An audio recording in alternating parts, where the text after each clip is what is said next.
Well, get ready for an emergency, not despite Obamacare, maybe because of it. A new survey showing that patients who cannot get access to their doctor are going to the emergency room instead, particularly Medicaid patients, leading to longer wait times there. This is exactly what Ohio Congressman Jim Jordan feared in the beginning, that this notion that emergency room waits would go away would prove just the opposite. Well, Congressman, you've been borne out by this. Now I'm thinking that if the Supreme Court is to shoot down some of the provisions in this later this summer, then those lines and those waits are going to get even longer, right? Well, I mean, let's hope the Supreme Court says that Obamacare is unconstitutional, and then we do what we should do, get rid of the law altogether. This thing's been a disaster. You know, every statement the administration made about Obamacare has turned out to be false. Like your plan, you can keep your plan. Like your doctor, you can keep your doctor. Premiums are going to go down. Premiums go down on an average of $2,500 per family.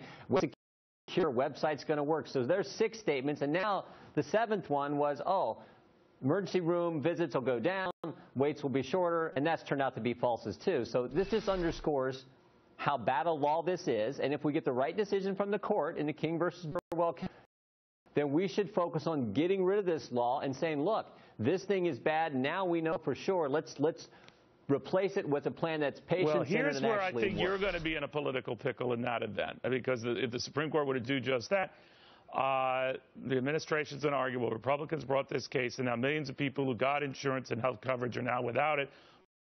Republicans. I've seen how this game goes and how it's played in the mainstream media, and I'm wondering how you counter that and say, all right, we have an alternative plan, we have a backup to help folks, but in the interim, the president's going to let you roast on a spigot. So because Obamacare caused all these problems, it's Republicans' fault because we don't want to continue Obamacare? How is that logic going to work? Well, you know how that logic goes. Believe me, I've seen how this game is played. I've seen that every hurdle that comes up, they blame it on you guys, and they're going to say, now this is why these poor folks, these millions of folks who got coverage are now without coverage. How do Republicans answer that? What do they offer in that interim? Well, no. Neil, you're right. The Democrats are going to say that we have to make the case of why that plan is wrong, why it needs to go away, and why our plan, which empowers patients and families and doctors, but it won't change as long as Barack Obama's in the White House, right? That's how it works in politics. Yeah, but it won't change as long as Barack Obama's in the White House. I understand it's tough. Yeah. But remember, what's the alternative? We Obamacare, of course we don't want to do that because we know this thing is broken and can't be fixed. Heritage Foundation did a study, 44% increased costs in people's premiums because of Obamacare. So maybe if we get rid of it, we can tell families, hey, you know what? You could be paying 44% less for a plan in the market but for Obamacare. So let's get this plan. Let's focus on empowering doctors, empowering patients. That's a model that works, not this Washington-focused model. So, yeah, it's going to be a tough political debate, but tell me anything worth doing that's ever easy. No, it's very fair. Congressman's a very fair argument. But finally, I just want to bring people back to this issue that it's a conundrum to a lot of folks. The whole idea was when more people got coverage, right, up until the coverage came along, you went to the emergency room. There, you were guaranteed care. So the idea was Obamacare comes along, you won't get crowds going to the emergency room because they have coverage. Well, just the opposite has happened. What happened?